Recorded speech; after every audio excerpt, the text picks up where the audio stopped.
नमस्कार, capital TV का खास शो महाराष्ट्र फाइल्स देख रहे हैं आप। मैं हूं आपके साथ पूजा।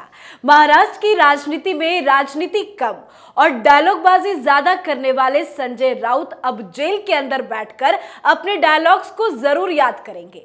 संजय राउत ने एक बार खुद डायलॉग मारा था कि मत पालो अहंकार इतना, वक्त के सागर में कई सिकंदर डूब गए। अब खुद संजय राउत डूबे हैं मनी लॉन्ड्रिंग के केस में कि अब उनका बाहर आना काफी मुश्किल है। शिवसेना में रहकर सिकंदर बनने की कोशिश की, उद्धव ठाकरे के रक्षा कवच रहे, एनसीपी के लाडले रहे, पर ईडी ने संजय राउत की सारी हेकड़ी निकाल दी। कोर्ट ने संजय राउत को 4 अगस्त तक ईडी की कस्टडी में भेज दिया है। ईडी के पास संजय राउत के खिलाफ पुख्ता सबूत है पात्रा चौल घोटाले मामले में। पर संजय राउत का नाम इस घोटाले में कैसे आया? संजय राउत ने कैसे जनता का पैसा खाया?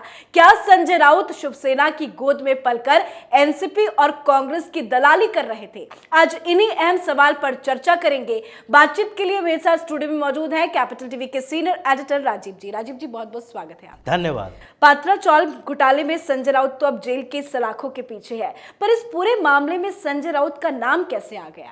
देखिए, सबसे बड़ी बात तो ये है कि संजय राउत का नाम आया और ये घोटाला कब हुआ था, किसके शासनकाल में हुआ था, और संजय राउत की पार्टी की सरकार न रहते हुए भी इन्हें इतना बड़ा फायदा मिला कैसे जी? तो अगर देखा जाए ये घोटाला कैसे सामने आया और उसके बाद संजय राउत डायरेक्ट कैसे इसमें इन्वॉल्व्ड हैं, तो वो सारे सबूत तो ईडी ने दे दिए हैं। क्योंकि एक जगह है, सिद्धार्थ नगर कहते हैं उसको, पात्रा चौल भी कहते हैं, उस जगह पर डेवलप करने के लिए महाडा को दिया गया था और उसके बाद कॉन्ट्रैक्टर के तौर पर सब कॉन्ट्रैक्ट जो दिए जाते हैं उसमें आशीष कंस्ट्रक्शन को दिया गया था, गुरु आशीष कंस्ट्रक्शन प्राइवेट लिमिटेड। अब उसके डायरेक्टर कौन है? प्रवीण राउत है। इन 3 पार्टी के बीच एक समझौता हुआ, कॉन्ट्रैक्ट हुआ, जिसमें कहा गया कि आशीष कंस्ट्रक्शन जो है वो बनाकर देगी 672 चौल में मकान, और उसके अलावा जो जमीन बचेंगे, जो एक तरह से कहा जाए फ्लोर सरफेस एरिया जो होता है, रेशियो जो बनाया जाता है, तो उसमें जो जमीन बचेंगे वो प्राइवेट बिल्डर को दे दिया जाए, ताकि उससे जो पैसा आएगा उसकी भरपाई उससे हो कि जो मकान उन लोगों को, गरीबों को दिया जा रहा है। यानी सरकार उसमें डेवलपमेंट भी करना चाहती थी और ये भी चाहती थी कि सरकारी स्तर पर पैसा खर्च ना हो, प्राइवेट डेवलपर आए और जो ज़मीन हम दे रहे हैं उसके बदले में वो इन गरीब लोगों को 672 मकान दे, महाडा को भी कुछ प्रॉपर्टी दें, और उसके साथ साथ अपने जो बिल्डर हैं जो मकान बनाएं, फ्लैट्स बनाएं, वो बेचकर अपना पैसा वसूल कर लें। एक तरह से प्राइवेट पार्टनरशिप की बात जो की जाती है, पीपीपी मॉडल, तो उसी तरह का ये मॉडल था। लेकिन जब ये मामला सामने आया तो उसके बाद इन लोगों ने वो प्रॉपर्टी हथिया ली। उसके बाद उन लोगों को बेघर कर दिया। उनको बेघर करने के बाद ये भी उस कॉन्ट्रैक्ट में था कि जो लोग वहाँ से जाएंगे और जो जहाँ रहेंगे उसका रेंट भी कंपनी पे करेगी। लेकिन ऐसा कुछ नहीं हुआ। उन लोगों की जगह पर प्राइवेट पार्टीज को, प्राइवेट डेवलपर को, जो कहा जाता है कि 9 डेवलपर हैं, उसको बेच दिया गया और वो ज़मीन बेच दी गई। इसके अलावा गुरु आशीष हाउसिंग प्राइवेट लिमिटेड अपना प्रोजेक्ट लॉन्च कर दिया और उसमें भी कंस्ट्रक्शन से पहले ही बायर से पैसा लेना शुरू कर दिया। अब केवल उस बायर से पैसे लेने में 1036 करोड़ का माना जा रहा है कि घोटाला हुआ है। उन लोगों से पैसे ले लिए गए हैं जिसको मकान दिए भी नहीं गए। उसके पहले जो 9 प्राइवेट प्रॉपर्टी डीलर हैं उसको जो बेचा गया है ज़मीन, उसमें 900 कुछ करोड़ रुपए का भी पैसे इधर से उधर हुए हैं और इन सब में प्रवीण राउत का नाम आ रहा है। इसके अलावा भी एक बड़ी सच्चाई जो सामने है कि वो है कि 100 करोड़ रुपया तो प्रवीण राउत ने सिर्फ कमीशन के तौर पर इन लोगों से लिए। जो ज़मीन बेचे गए, जो प्राइवेट पार्टीज को बेचे गए और उसके बाद अलग अलग कंपनियों के साथ जो कॉन्ट्रैक्ट किया गया, उसमें 100 करोड़ रुपए सिर्फ और सिर्फ कमीशन के आधार पर लिए। अब उसमें जो नए खुलासे हुए हैं वो सामने में दिखाई पड़ रहा है, क्योंकि पहले जो खुलासे हुए थे उसमें वर्षा राउत का नाम आ रहा था और संजय राउत और प्रवीण राउत के बीच संबंध। प्रवीण राउत तो जेल में है, उनको पकड़ा गया है और उन्होंने पहले 87 लाख रुपया दिया था वर्षा राउत को वो पैसा दिया था लोन के तौर पर, लेकिन वो लोन इंटरेस्ट फ्री था। और जब ये मामला सामने आया तो उसमें 55 लाख रुपए लौटाया भी गया। यानी कि वो पैसा जो दिया गया था वो भी लोन नहीं दिया गया था, बल्कि लोन का बहाना किया गया था। इसके अलावा भी ये मामला भी सामने आया है कि करीब करीब 8 जगहों पर जो अलीबाग के आसपास के क्षेत्रों में प्लॉट खरीदे गए हैं वो संजय राउत के परिवार के नाम पर, उसमें वर्षा राउत का भी नाम है। इन लोगों के नाम से प्रॉपर्टी सामने आया है, जिसके बारे में खुलासा धीरे धीरे बाद में होगा। यानी पूरा फ्रेम जो किया गया, जो ईडी ने सबूत दिए कि 2 लाख रुपया पर मंथ इनके अकाउंट में जाता था, तो ये सारा जो खुलासा हो रहा है उससे ये तो साफ है कि संजय राउत इस पूरे प्रोजेक्ट में जो करीब करीब 2000 करोड़ रुपए का घोटाला अभी दिखाई पड़ रहा है, 1000 करोड़ रुपया उधर और 1300 करोड़ रुपया जो बायर से लिए गए थे वो, यानी 2000 करोड़ रुपए में से संजय राउत को कितना हिस्सा मिला, वो डायरेक्ट हिस्सा मिला वो अलग।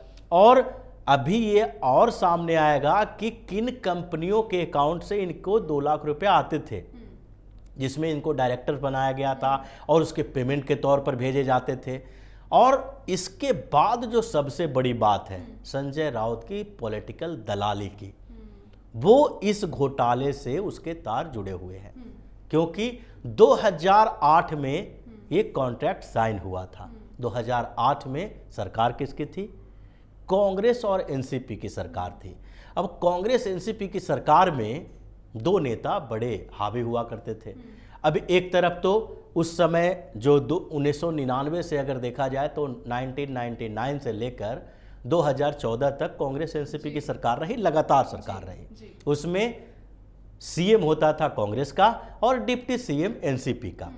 अब दोनों सीएम और डिप्टी सीएम के तौर पर अगर देखा जाए तो शरद पवार का वही रोल हुआ करता था जो अभी अघाड़ी की सरकार में हुआ, वो पूरी तरह से कब्जा करके रखते थे।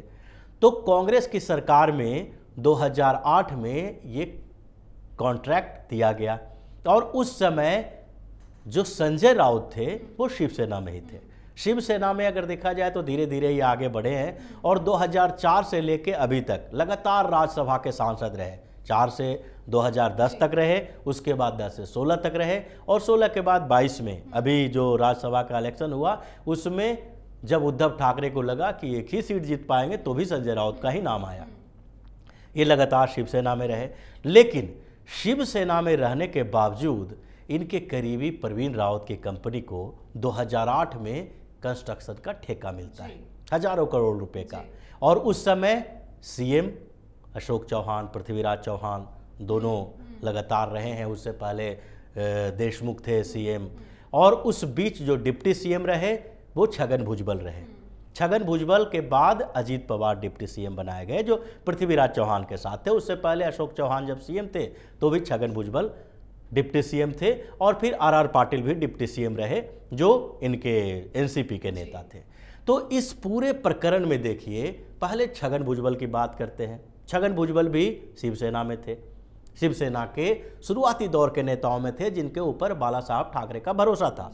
छगन भुजबल ने शिवसेना के शुरुआती दौर में अपने आप को बाला साहब ठाकरे का समर्पित किया था, जो बहुत छोटे स्तर पर एक सब्जी बेचने वाले घर से आते थे, वेंडर थे, और उसके बाद वो भी धीरे धीरे डिप्लोमा किए, बाला साहब ठाकरे से जुड़े और राजनीति में आए।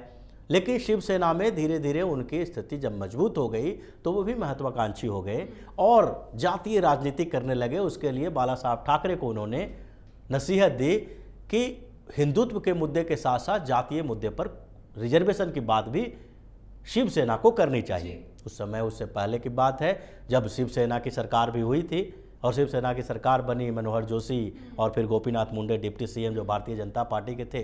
तो उस समय के दौर में छगन भुजबल को जब बाला साहब ठाकरे से पॉजिटिव रिस्पांस नहीं मिला, जब उन्होंने कह दिया कि हम जातीय राजनीति नहीं करते हैं, हम धर्म की राजनीति करेंगे, हिंदुत्व के विचारधारा पर हम आगे बढ़ेंगे, लेकिन हिंदुत्व में जातीय आधार पर राजनीति नहीं करेंगे कि रिजर्वेशन की बात की जाए, तो उन्होंने पाला बदल लिया, कांग्रेस में चले गए।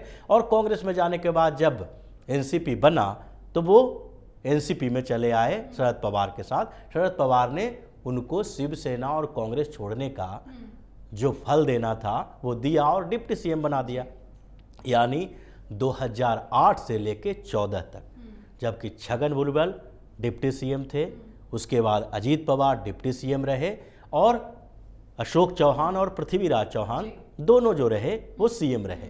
उस समय आखिरकार संजय राउत की इतनी पैठ दोनों पार्टियों में कैसे हुई कि उनको इतना बड़ा ठेका मिल गया उनके करीबी व्यक्ति को, ये तो माना जा रहा है। और सच्चाई भी इसकी है कि प्रवीण राउत की कंपनी को ठेका दिलवाने में संजय राउत का पूरा पूरा हाथ है, इसीलिए इनके परिवार को इनको इतना पैसा दिया गया है। जी, लेकिन जो कल ईडी की तरफ से दलीलें रखी गई कोर्ट में, ईडी ने बताया कि प्रवीण के जरिए बार बार इनके अकाउंट में पैसा आता था, साल में करीब करीब करोड़ रुपए, तो वहीं हर महीने 2-2 लाख आते थे। क्या इन पैसों का हिसाब किताब संजय राउत दे पाएंगे? संजय राउत तो हिसाब नहीं दे पाएंगे, अब उद्धव ठाकरे को उनका हिसाब देखना चाहिए। बात यहीं से हो रही थी कि संजय राउत के पास जो पैसे आ रहे हैं वो तो ट्रांजैक्शंस है, और ट्रांजैक्शंस हैं तो ईडी ने सबूत दिए हैं, वो बैंक अकाउंट के आधार पर दिए हैं। अब उसका सोर्स संजय राउत कहाँ से बता पाएंगे, क्योंकि उन्होंने जहाँ जहाँ से पैसे लिए जो उनके अकाउंट में आते थे उसका हिसाब उनके पास नहीं है, वो बिल्कुल फर्जी तरीके से दिया जाता था, और इसलिए ट्रांजैक्शन को छोटा किया गया है कि 2 लाख 1 लाख का ट्रांजैक्शन करो पता ही नहीं चल पाएगा कि कोई बड़े नेता हैं। और ऐसे में अगर 2 लाख 1 लाख रुपया जाता है अकाउंट में तो कोई ध्यान भी नहीं देगा कि इतना पैसा कौन सी बड़ी बात है जो इनके अकाउंट में आ रहे हैं। लेकिन ईडी जब पूरे घोटाले की तहकीकात करने लगी तो सारे ट्रांजैक्शन को जब ट्रैक करना शुरू किया गया तो देखा गया कि एक ही जगह से हर महीने 2 लाख रुपए आ रहे हैं, तो उसमें ये पकड़े गए हैं और वो भी अब पर्दाफाश होगा। लेकिन उद्धव ठाकरे तो बार बार सपोर्ट कर रहे हैं, कह रहे हैं कि संजय राउत झुकेगा नहीं, समर्थन तो उनका पूरा दिख रहा है इस पूरे घोटाले में। लेकिन आपने जो दलाल की बात की कि किस तरह से वो पैसा अर्न करते थे, क्या उसका फायदा कांग्रेस और एनसीपी को भी होता था? बिल्कुल होता था, और ये अभी इसके तार जुड़ेंगे, क्योंकि जिस सरकार के समय ये घोटाला हुआ, जिस सरकार के समय ये संजय राउत ने मिडिल मैन की भूमिका निभाई प्रवीण राउत को ठेका दिलवाने में, वो सरकार का अभी नाम नहीं आ रहा है, क्योंकि ये लंबा समय हो गया। अभी कांग्रेस और एनसीपी के नेता भी इसमें शामिल होंगे, जिसके बारे में जानकारी धीरे धीरे सामने आएगी। ये अभी चल रहा है मामला, और कई राज जो अभी संजय राउत भी खोलेंगे। लेकिन सबसे बड़ी बात तो ये है कि दुर्भाग्य की बात कहा जा सकता है उद्धव ठाकरे के लिए कि जिस उद्धव ठाकरे को ये सारा पता है कि ये घोटाला उसके समय का नहीं है, ये घोटाला कांग्रेस एनसीपी के समय का है, उसमें संजय राउत फंसे हुए हैं क्योंकि संजय राउत ने दलाली खाई है। और अब लगभग उद्धव ठाकरे को ये भी पता होना चाहिए कि संजय राउत का कांग्रेस और एनसीपी यानी शरद पवार से तो कम पुराना नाता है। लेकिन शरद पवार कहाँ गायब हो गए, कोई रिएक्शन नहीं दे रहे हैं? अजीत पवार रिएक्शन दे रहे हैं, और शरद पवार अभी सोच रहे हैं कि अगर रिएक्शन ज़्यादा देंगे तो नंबर उनका भी है। अजीत पवार और शरद पवार दोनों का नंबर आने वाला है, दोनों के ऊपर मनी लॉन्ड्रिंग का मुकदमा चल रहा है, और 2019 में केस भी फाइल हो चुका है और उसकी कार्रवाई भी चल रही है। लेकिन बड़ी बात तो उन दोनों से इनके संबंध को लेके है कि उद्धव ठाकरे अभी तक नहीं समझ पाया है कि शिवसेना को बर्बाद करने में सबसे बड़ी भूमिका शरद पवार की रही है, और शरद पवार के एजेंट के तौर पर संजय राउत की रही है। क्योंकि संजय राउत ये देख रहे हैं, बार बार समझ रहे हैं कि 2008 से पहले भी और 2008 के बाद अभी तक 2014 तक की ही बात करें, जब शिवसेना और भारतीय जनता पार्टी की सरकार बनी, उस बीच में भी शरद पवार से उनके बहुत अच्छे संबंध थे। और शरद पवार से यही संबंध उस समय के थे जब पवार चाह रहे थे कि शिवसेना और भारतीय जनता पार्टी का रिश्ता टूट जाए। 2014 में उन्होंने कोशिश भी की थी, जब शिवसेना थोड़े कन्फ्यूजन में थी, उद्धव ठाकरे कन्फ्यूज हो गए थे, और 2014 में जब भारतीय जनता पार्टी को 123 सीटें आई थी तो उन्हें सरकार बनाने के लिए समर्थन देने की बात शरद पवार ने कह दी। उन्होंने ऐसा कहा कि सबसे बड़ी पार्टी है, उनको सरकार बनाना चाहिए, हम बाहरी तौर पर समर्थन देंगे, इसलिए अल्पमत की सरकार बनी। और बाद में शिवसेना और उद्धव ठाकरे को एहसास हुआ, जिसमें एकनाथ शिंदे का भी भूमिका रही है, उन्होंने भी प्रेस किया था कि हमें सरकार में शामिल होना चाहिए। तो भारतीय जनता पार्टी के साथ शिवसेना सरकार में आई। लेकिन संजय राउत कहाँ थे? उस समय भी वो शरद पवार के साथ ही थे। और 2019 में जब मौका आया तो आप पूरे रिपोर्ट्स को देखिए कि शरद पवार और संजय राउत ये दो ही ऐसे नेता थे, एक एनसीपी के और एक शिवसेना के, जो सबसे बड़े पैरोकार रहे हैं कि शिवसेना और भारतीय जनता पार्टी के बीच दूरियां बने जी। और वो शरद पवार की रणनीति थी जी। तो यानी पूरी तरह से देखा जाए तो संजय राउत कोई नेता नहीं है, मास लीडर तो है ही नहीं। वो राज्यसभा के रास्ते अभी तक नेतागिरी करते रहे, प्रवक्ता बने रहे हैं, मास लीडर नहीं है, कभी कोई चुनाव नहीं लड़ते हैं, लेकिन मीडिया कर्मी हैं, पत्रकार रहे हैं। और पत्रकार में भी उनका संबंध अलग अलग पॉलिटिकल पार्टी के नेताओं के साथ रहा है, जिसमें सबसे ज़्यादा करीबी वो शरद पवार के हैं। और वो कांग्रेस अब पवार की ही दलाली करते रहते थे। उसी दलाली के रास्ते ये शिवसेना में घुसे। उनको लगा कि कांग्रेस और पवार, शरद पवार की पार्टी में मेरी पैठ है ही, शिवसेना में भी रहे, तीनों पार्टियों के साथ लेकर चले और इसी तरह करप्शन के दलदल में धंसे रहे, खाते रहे, मलाई खाते रहे। और यही चीज़ें उनकी रही। इसलिए 2019 में भी किसी तरह से सरकार बनाए रखने की कोशिश करते रहे। और जैसे ही सरकार गिरने की नौबत आई तो सबसे ज़्यादा हंगामा खड़ा करने में और भारतीय जनता पार्टी पे हमला करने में संजय राउत की ही भूमिका रही है। उन्हीं का हाथ रहता है और वही बोलते भी रहते हैं। लेकिन अब इनकी पूरी दलाली सामने आ गई है। ना अब इनको शरद पवार बचा पाएंगे, न कांग्रेस और न ही उद्धव ठाकरे। अब ये जेल में ही सड़ेंगे। जिस तरीके से पिछले 5-6 महीने से अनिल देशमुख, उसके साथ साथ नवाब मलिक, ये सब जेल के हवालात में हैं, उसी तरीके से इनको भी रहना है। ये 4 दिन की कस्टडी नहीं है, ये 4 दिन फिर 40 दिन में बदलेगा। और फिर उसके बाद जब जब ये जमानत के लिए जाएंगे, ईडी के सामने कुछ ऐसे खुलासे होंगे कि इनको जमानत नहीं मिलेगी, ये जेल में ही सड़ने बिल्कुल। तो इस दलाली की सजा उन्हें बहुत भुगतनी होगी। बहुत बहुत शुक्रिया बातचीत के लिए। धन्यवाद। तो संजय राउत का बचना अब काफी मुश्किल है। संजय राउत को पीएमएलए कोर्ट ने 4 अगस्त तक की ईडी कस्टडी में भेज दिया है। ईडी ने 8 दिन की रिमांड मांगी थी, लेकिन कोर्ट ने 4 दिन की रिमांड की ही मंजूरी दी।